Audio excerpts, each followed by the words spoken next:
Hello, my lovelies. This episode is brought to you by Airbnb, of course. And if you are in need of New Year rejuvenation, remember to check out Guest Favorites, a collection of the most loved homes on Airbnb to find your next winter retreat. Now, let's start the show. The transition to adulthood is very, very hard. Very hard it is. For any child actor. Everybody's always still going to see you as that little girl, no matter how old you are. You can be 30 years old and they be like, we still call Rudy I thought Rudy. she was 12. Yeah. Like, please. But, I think for our Black girls, our three main leads that, for this show to be like their breakthrough, in a sense, for being seen. I can never talk about it without getting emotional.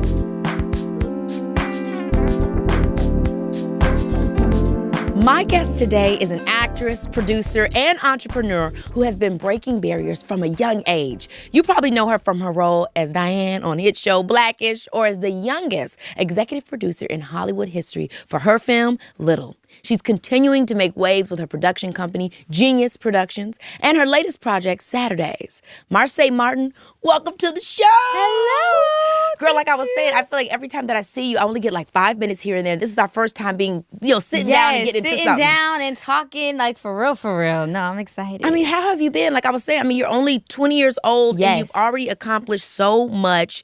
I mean, how did you feel approaching all those different roles? Did it ever feel like too much or kind of like your birthright? Oh, man. I think it's like my birthright, honestly. I think it's something that I just do for fun, just to have a good time. I always look at either like a script or just a certain project and I'm like, okay, like just let's try it out. Let's do it. I think like my parents always tell me like if it doesn't become fun for you anymore, we can move on to the next thing. And I think that's the beauty about just being young and being very experimental with the things that I do. And I think that's just always been the goal. And having encouraging parents, because my parents used to say that same thing too, where if it ain't fun, then don't do it. And that kept kind of the pressure on. Even though you do feel a little bit pressure as a child entertainer, sure. It helps to balance it.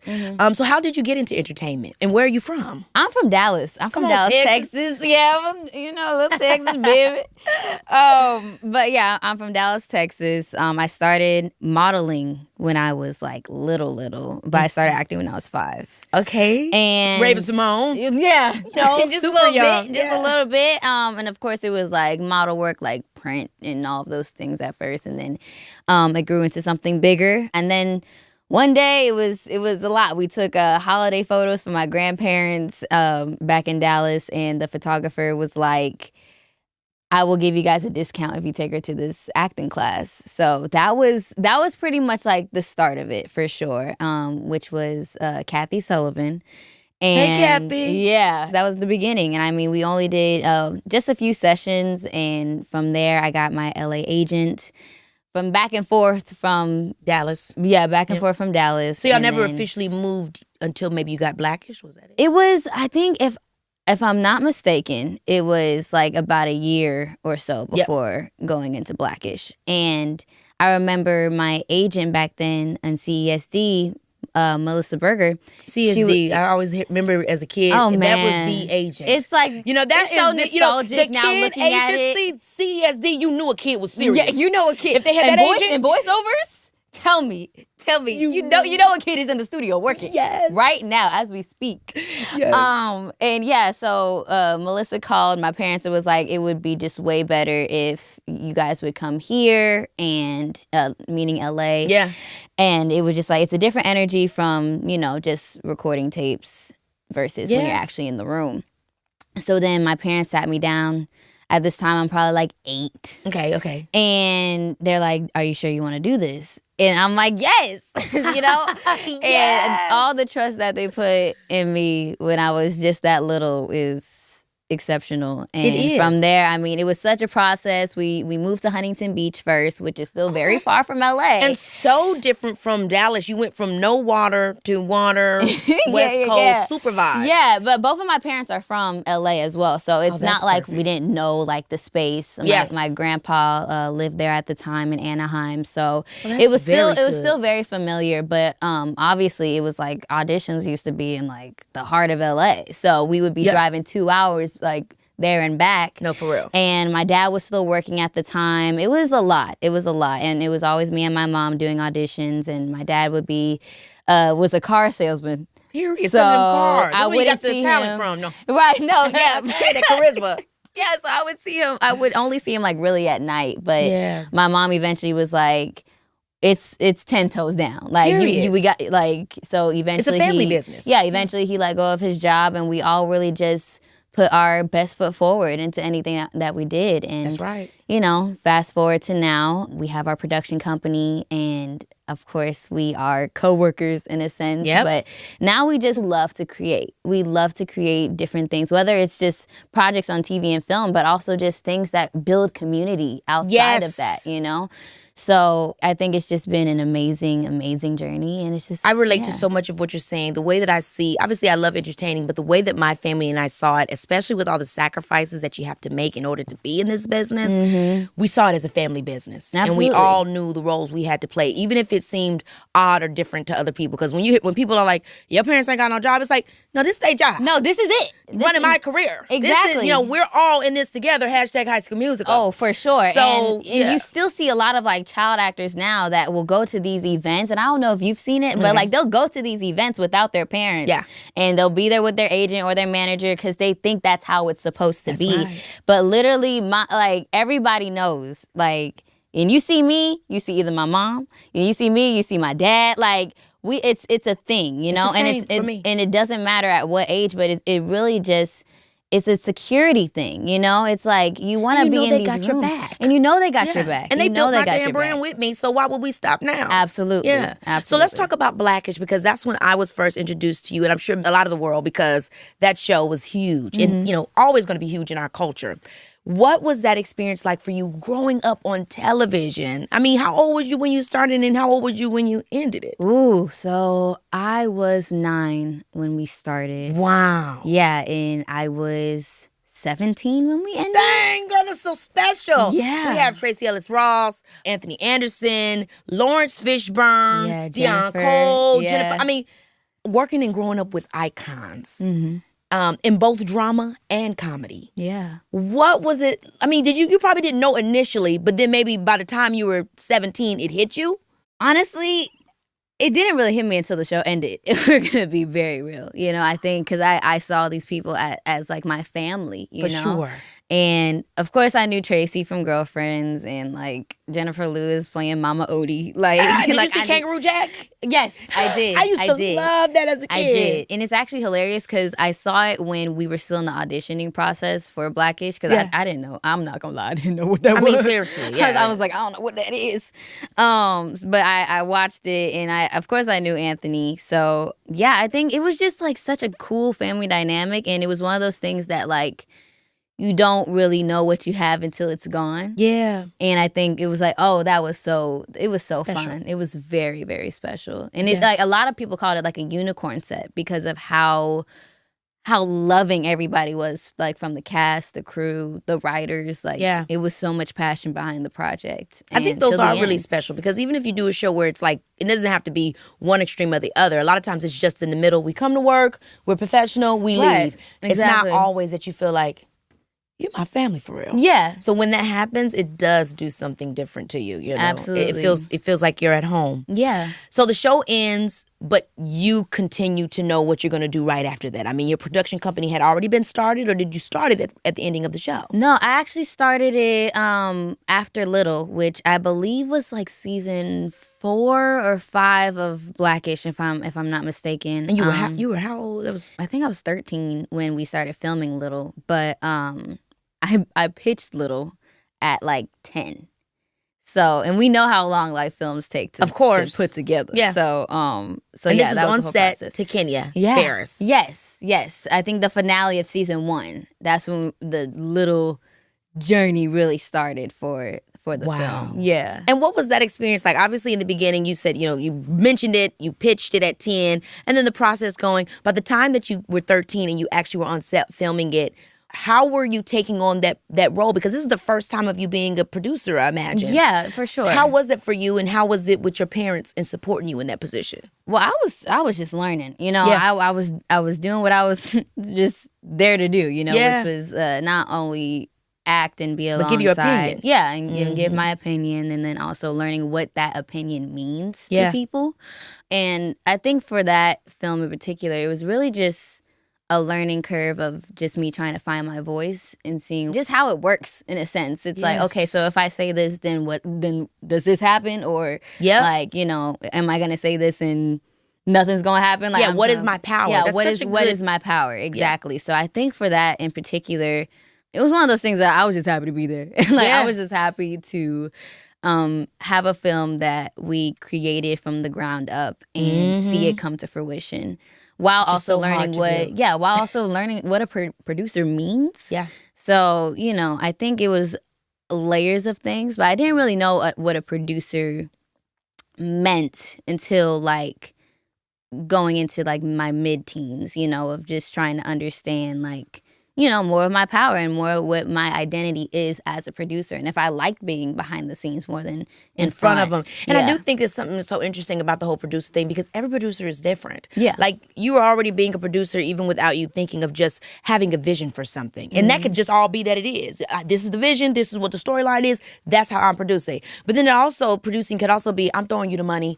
Y'all do it, come call me afterwards. Yes. Or producing could be, look, I know this guy named John, he writes really well, and I know this other guy, he directs really well. Y'all two need to meet. Like, that producing thing is so many different layers and levels, and it does happen over the course of time of seeing, okay, how people produce. And it's been the same for me, growing and seeing how much I like being behind the scenes as much as I do in front of the camera. It's a relationship that I continue to have questions about, become curious about, because it's all forms of storytelling. Absolutely. And it's funny because like you, at a certain point, you've worked with every type of different producer. Like, there's people that I've worked with that have a producer credit that I'm like, oh, bet. Like, okay, we gonna work on this. We gonna do this together.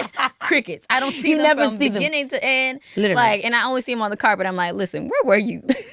Where were you when we needed you? Literally. Meanwhile, I was like, they was cutting that one check, and it was like, yes, oh, boom, and that was it. And then I'm like, oh, I see. So you can do that too. Okay. Yes. I think for me, I've always loved to just be behind the scenes and like work and just find the people to take over those certain jobs that I think would be amazing at it. What sign are you? I'm a Leo. I'm a triple delegator. Leo. Period. Yeah. I'm about to delegate and put y'all together, and y'all, I know y'all gonna work, and we're gonna get this popping. Yeah. Yeah. That's always what I love. So I love being like in the thick of it. Like, that's me. Like, I want to be in the casting and you process. Said triple Leo? Like, I'm a triple Leo. Period. When's your birthday? August 14th. Okay, my best friend's August 9th. Oh, I'm sweet. August 26th. So I have some of the Leo vibe, but I'm Virgo all the time. Yeah, so that's why would I do this? Nah, that's my sister. She's 8 and she's like, Lord have mercy. Hilarious. Baby, this is Keke Palmer, yeah. Okay, y'all, I'm here to spill the tea on how to level up your 2025 travel game. Listen, as we step into the fresh new year, it's time to shake things up and try something different. You know what they say, new year, new adventures. And let me tell you, some trips are better in an Airbnb. As you guys know, I was recently tucked away in a fabulous lakeside cabin only a couple of hours away from the glitz and glam of Los Angeles. It had the works. We're talking game room, panoramic views of the mountains, a fully stocked kitchen that Tabitha Brown would be proud of, okay? And my fave, a jacuzzi on the balcony. Yes, yes. Now, you best believe me and the fam had the epitome of cozy, posted up, sipping on hot chocolate by the fire without a care in the world. And because we found this stunning house on Airbnb, we were super close to Big Bear proper and got all the tea from our hosts about the best spots in town. Child, we was hitting the slopes, popping downtown for shopping in the village, or for dinner at Sweet Basil Bistro. Yes, get into it. We were right in the thick of things, and our hosts knew what they were talking about. Now, if you're feeling inspired and decided to hop on over to Airbnb to book yourself a little something, let me put you onto the truth. Guest favorites. Okay, these are the cream of the crop stays that other travelers are raving about. We're talking places with charm, character, and that special je ne sais quoi that'll make your 2025 unforgettable. That's how I found this gem. So go ahead, book that stay, and make 2025 your year of exploration. Trust me, you won't regret it. You have a clear vision of who you want to be and the stories you want to tell. I mean, from Blackish to Little. Let's talk about your no black pain rule and how you came to it. If there was a moment you remember, or if it was something you discussed with your parents. Because I know for me, I don't know if it's the same for you, but my parents, we often talked about my brand, how I wanted to exist, how I wanted to use my platform, what my art's meaning was, what was the intention behind it. And as a kid, I didn't always know. But as I continued to grow older and older and older, I understood the task of being responsible and being a representative. Yeah. So I'm curious how that may have or may have not played into you saying, no black pain for me. Well, really how it started was we had our office and people would just come in with these slave movies. Like, that's really it. Like, that's really how it started, honestly. I'm very like if to be completely real, like it was the lack of original and creative ideas that were coming through the table for a black company to produce.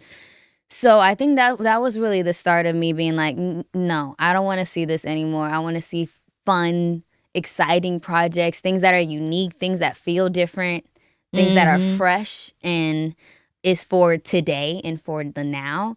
And that was just me. You know, it's not like I don't want that across the board. If it's something that it speaks to me, then of course. But because another thing I'm hearing you say also is like a new perspective. Yeah. Like, if we're going to talk about pain and trauma or troubles, like, can we have some whimsical elements? Yeah. You know, can we put an Absolutely. Alice in Wonderland spin on it? And I think that's so true. It's like a lot of times, whether it's a, trauma story or even a rom-com or anything, a lot of people just hit on the cliches. Yeah. There aren't a lot of new eyes that are looking at things from a different vantage point.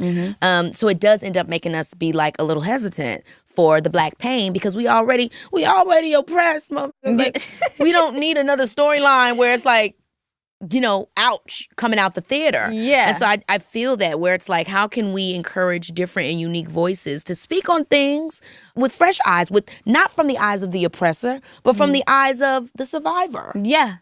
Yeah. You know what I mean? For sure. Because I've had that same thing, of just trying to figure out how to not totally jump over the important stories, but to come from a place that make people feel uplifted. Yeah. Yeah. So for you in this time in your career, how do you go into these rooms and talk about what you want to do? Or how do you feel about even auditioning at this stage?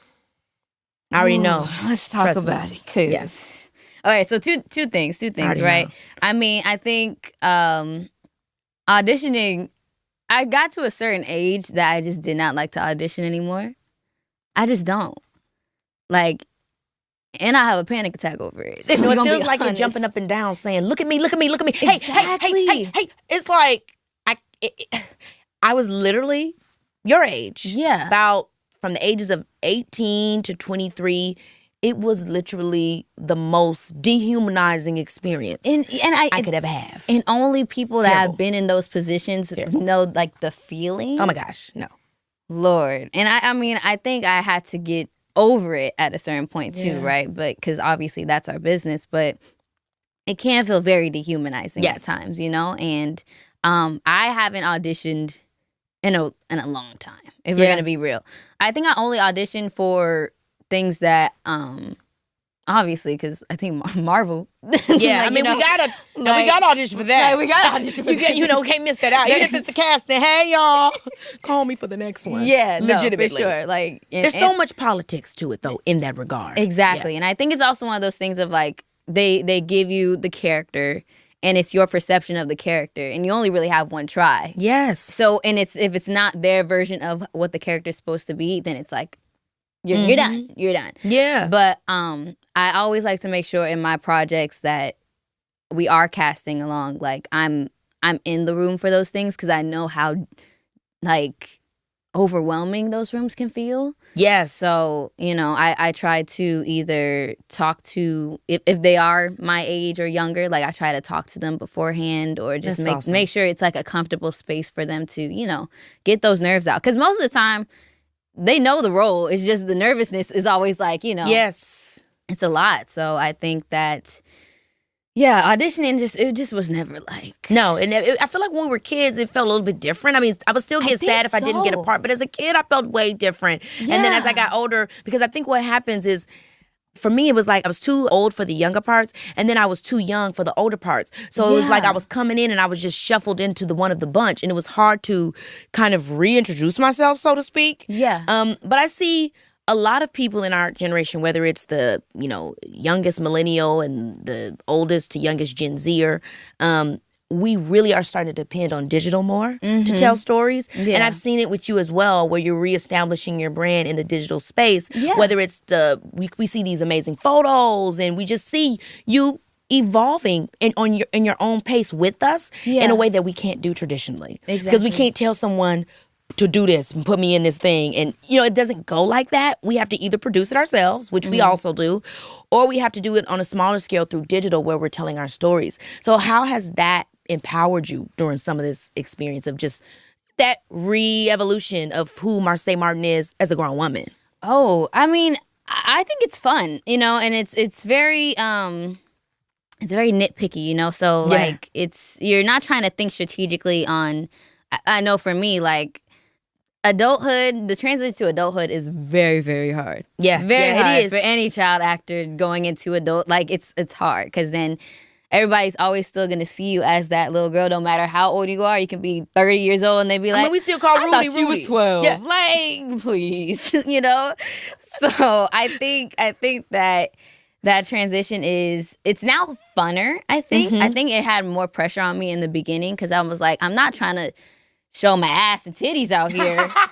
But what else do y'all need? Like, no, like, it does that's end up not seeming that's that not way. the only thing. You know what I mean? Yeah. Like, and I feel like as soon as people go that way, they think like they're growing up too fast or whatever. But I think it's also the people you work with as well. So like my stylist, Brian Javar, which is absolutely amazing. Yeah, I love what y'all do. I love him so much. Yeah. And he's such a creative. And I think working with people like him, that's just like more fashion forward, and also to just like understands the transition. It's like we just doing what we want to do. We can't care what the audience feels. And I'm trying to express myself in a new way. Yes. Like I don't know I've only been whatever ages. I'm now this new age. I'm now in this new era of myself. And I need to figure out what it is for me and explore. And so, when you do have a good team around you, whether it's your family or also a stylist or someone that can help you explore creatively, it is so fulfilling, because you just, girls just want to have fun. Isn't that how the song goes? And, yes, and I think just people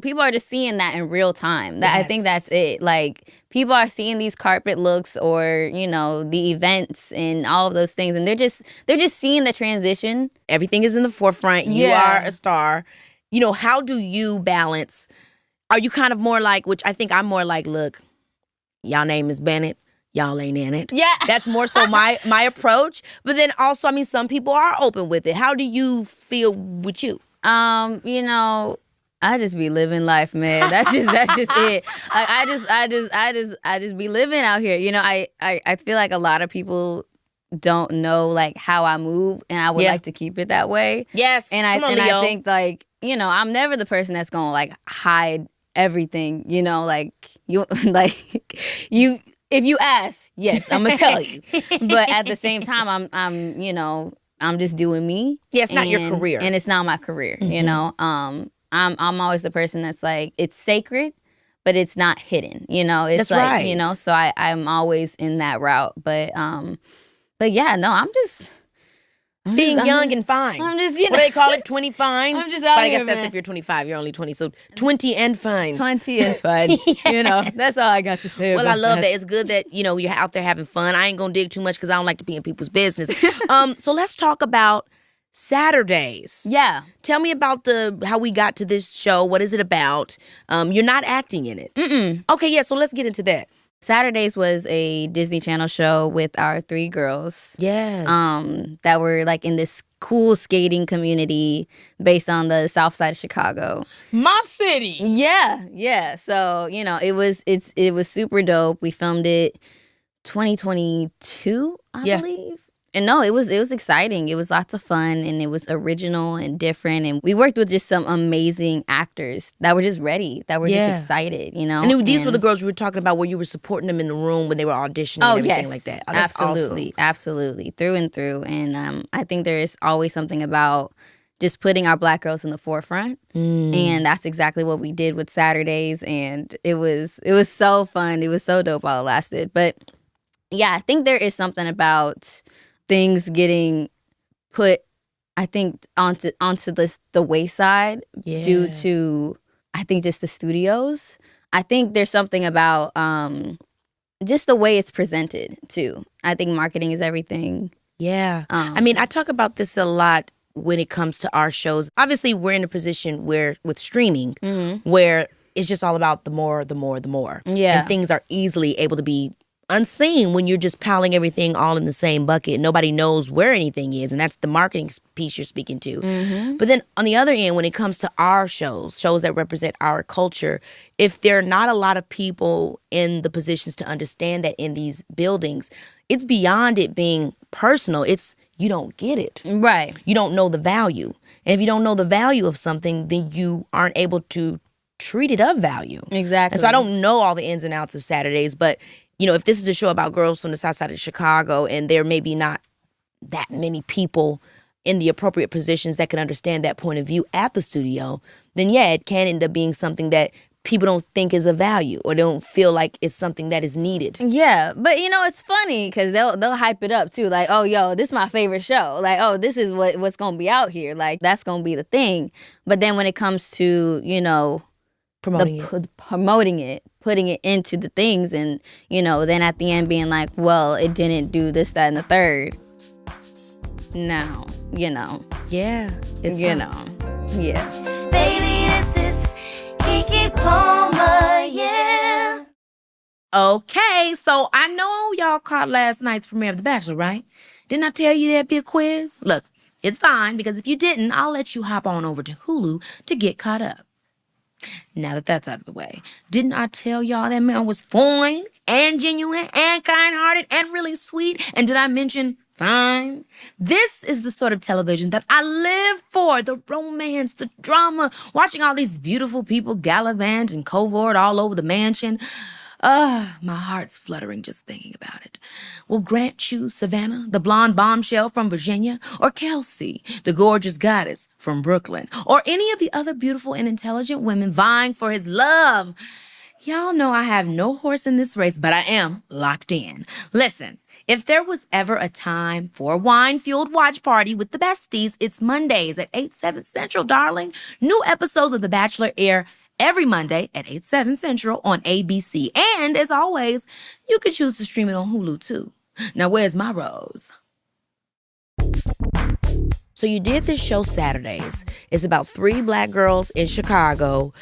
And it was on the Disney Plus platform for one season, but then they took it off. They didn't give it another season, and then they took it off. Yes. What's the reasons for that? So, girl, only God knows. I think honestly, I think it's because they never know how to really promote Black television or films on the platform. I think that when it's supposed to be for them marketed a certain way as of, I think for me not being on the show, and they're thinking that it needs to be like put on my back to support it through and through without the means of, like, in this case, Disney support. Yes, which is huge. Yeah. And wildly, important. Yeah, exactly. I think it just kind of got overshadowed with a bunch of other projects on the line. So, So I think people might say, okay, well, shows, they get off and that happens and, you have to move on. But I think there's something critical about what you're saying about the impact it has, not only on the girls that were in the show, but the Black girl that's trying her best to use her platform to produce and showcase other young women. Yeah,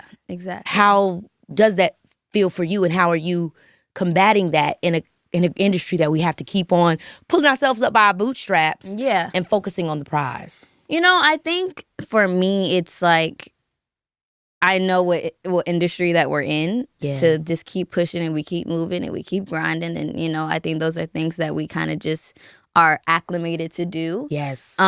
So, for me, it really wasn't like an issue, So I'm like, okay, it is what it is. We know what happened, but okay, cool.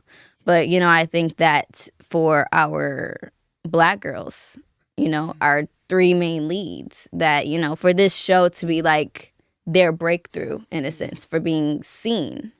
I can never talk about it without getting emotional, but because we all know what it feels like to be let down and to be unseen in this industry. And it's not that we become jaded, but we understand that this business is an objective business that we have to be objective about in order to maintain. But when we see somebody else have that first experience, and it makes me feel that way about you right now. Yeah. Watching you have that first experience of trying to get things off the ground, and going through a tough transition period. But I will tell you, it don't last. Mm-hmm. And you just keep staying focused, and everything will come to. I can promise you that as long as my name is Keke Palmer, and baby, this is Keke Palmer. But it is tough. But yeah, it's a lot. I think that a lot of people don't even see that part. Oh, a lot, but nobody sees that part. We're gonna be real. So, I think obviously there's a bunch of things down the pipeline that I'm excited about. But with this in particular, it's like it always makes you feel like you're going back to square one. Of course. Of course. And in many ways you are, but because you're going so much further in the next direction. And I'm telling you because I've been there. Mm-hmm. A lot of people don't remember in that time period when I was 18 to 23, a lot of people I was being so criticized. So many things I was trying to do weren't getting off the ground. And I was trying to figure out how to make sure that I could make my transition and express the new person who I am. I'm doing comedy. This is what I am. Exactly. These are sketches. And I would feel so much like, man, like people aren't getting it, or how do I communicate this, or why don't the studios understand? And then over time, over consistency and perseverance, it comes too. Yeah, but absolutely. It's true. These feelings and these moments, we got to talk about them. Yeah. So the other people on their road of continued success, they know what to expect. It ain't this. Absolutely. It's this. Yes, it's that it is. for sure. And it's like you can have all of these different sources of income or different things. Okay. Like you can have all of that. Definitely right? that. But if there's this one like passion project that you really want to go, it's like, well, damn. Yeah, it's very much so. Well, damn. Like, why? Like, yes, I'm filming in like next week. Yes. Or something else. But like for these girls, What's their names?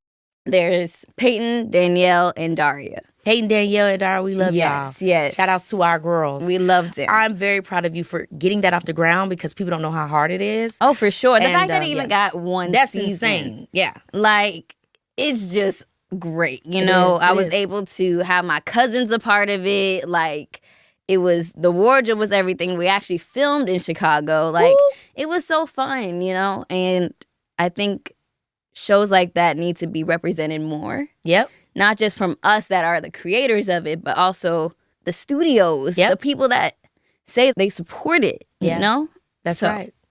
That's right. But the fact that we have young producers like yourself, as well as entertainers, but also young producers, that's what makes the difference. Mm-hmm.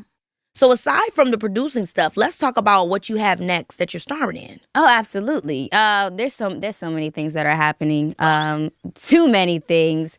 So we have our cute, sweet little project called LA Fridge that we're filming, which is so much fun. I just did The Masked Singer. Oh my gosh. Yeah. Marsai, did I know that you could sing? I don't know. Did you? Did you sing on Blackish though? Ish. It was a comedy. Girl, you was on The Masked Singer. I love that show. Yeah. So I was the woodpecker. I got unmasked. Oh my god! And that whole experience was insane. Girl, it was so Like, you cool. I need, can only like- imagine. Like, you gotta be on it so good. Like, you gotta be like, cause it's so much fun.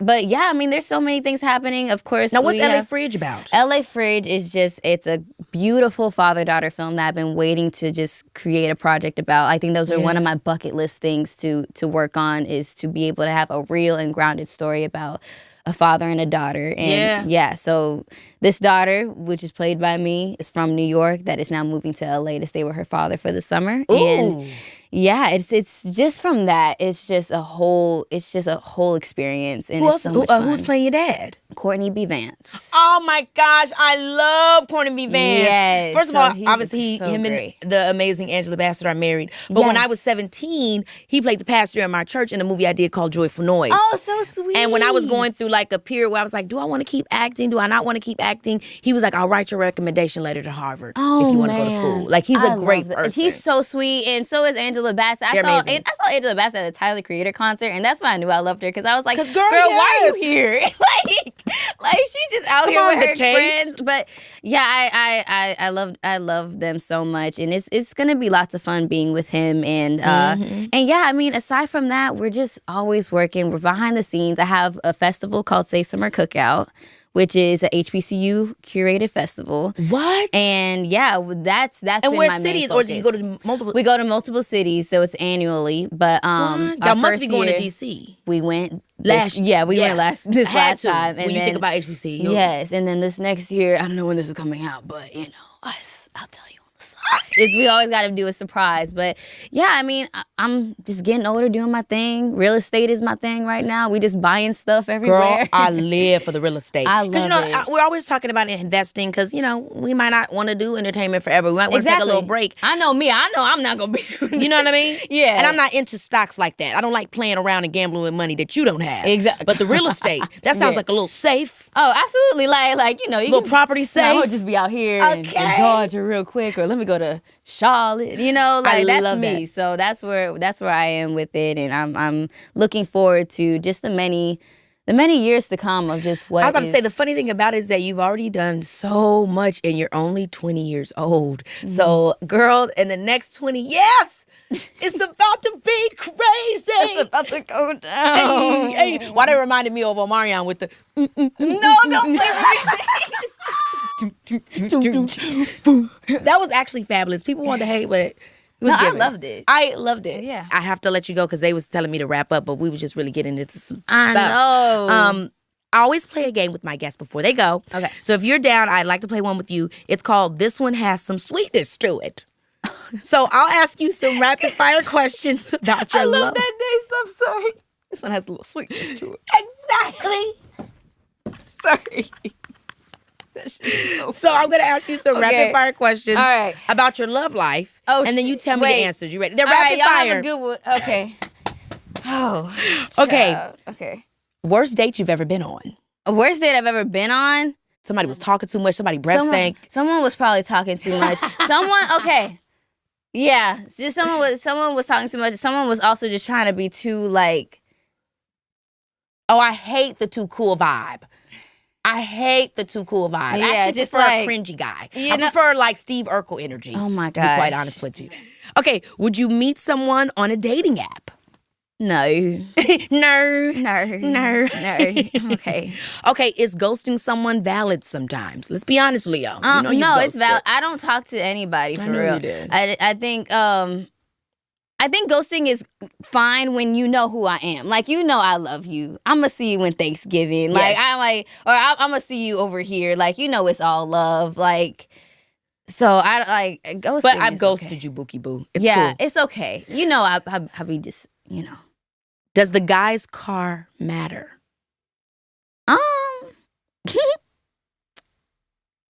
No. Period.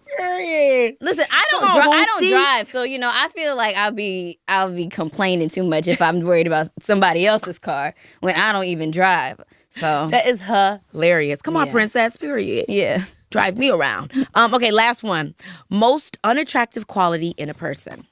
Oh man, I think they're fakeness. Like when they try to be somebody that they're not. Yeah. I think that's the most annoying thing for anyone. You know, like when, don't play me in my face. Just be real, Bookie Just Boo. be real. Yeah. I think that's it for like everybody. That's probably why I ain't got no friends really. But honestly, the smallest circle is the best circle. So It's I the ain't best. mad. It's my little tight knit circle. We just be out here like chilling at Fairfax or something. It's just Come on, the Fairfax. easiest I love thing the in the location world. drop. Yeah, the little location drop. Just a little John and Benny's type thing. Oh my gosh, know? that food. So good. Woo! So good. But Too good, girl. Yeah. I live for the pastas. yeah. Yes. Absolutely. Well, Marsai, you're absolutely amazing. Thank I love you as an actress. I love you as a producer. And I love you as a homegirl because we was really getting into it right now. I know. We're going to have to talk We go further. have to talk. Yes. You're amazing. And so Thank is your you. mom. Yes. She's the best. And I love you. I love you more. I love you more. Marsai had so much to say. That's got a ring to it. I hope you got as much out of that conversation as I did. I mean, I guess my biggest takeaway would be that there's so much power in staying true to yourself. Marsai reminded us that while the struggles are real and valid, there's also a legacy of creativity, resilience, and joy that needs to be celebrated. By keeping it real and honoring the reasons you started doing what you do in the first place, you will always find your next thing, even if that thing is buying properties in Georgia. Now that was T-Boo. So remember to seek out the joy, lift it up, share it, and I'll be back next week because you know it's your girl. Baby,